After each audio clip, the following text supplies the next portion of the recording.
បាទសួស្តីពុកម៉ែបងប្អូនអរគ្នានេះខ្ញុំមានឡានចូលថ្មីមួយគ្រឿងទៀតបងប្អូនប្រភេទ Ford Eco Sport ឆ្នាំ09បងប្អូន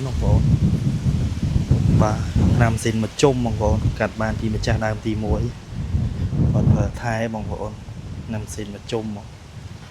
បាទតម្លៃលក់10000ជាងទេបងប្អូនបាទហើយលក់10000ជាងទេ Eco Sport ឆ្នាំ09មាន Apple CarPlay Smart Key អញ្ចឹងបងប្អូនបាទជាលើផ្នែកខាងក្រោយខាងនេះមុនបងប្អូនឡានពងឆេះបងប្អូនងាត់ជាបាទនេះតុកបងប្អូនដាក់គ្រឿងរៀបចំមកស្អាតបងប្អូន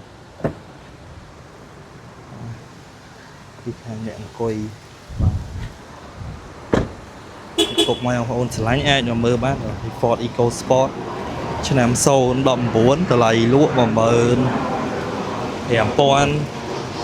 ចរចាបងប្អូនបាទនេះសោគេបងប្អូន Smart Key ទៅលើបងប្អូនបាទសបកកង់ក៏ដូរសិតតែ Michelin បងប្អូនសបកកង់ Michelin 4គ្រាប់បងប្អូននេះខាងតកង់បងប្អូនបាទចកោតគាត់ប្រើសម្បាន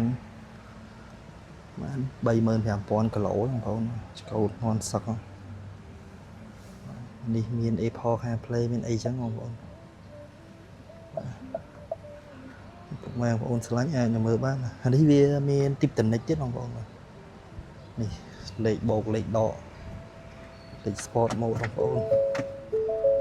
នេះដាក់លេខអាយ៉ែមាន sensor បងប្អូនEco Sport ឆ្នាំ09តម្លៃលក់15300ចរចាបងប្អូនអានឆ្នាំស៊ីនមកជុំទិញពីម្ចាស់ដើមទី1បងប្អូនបាទសម្រាប់ពុកម៉ែបងប្អូនឆ្លាញ់អាចមកមើលបានបាទ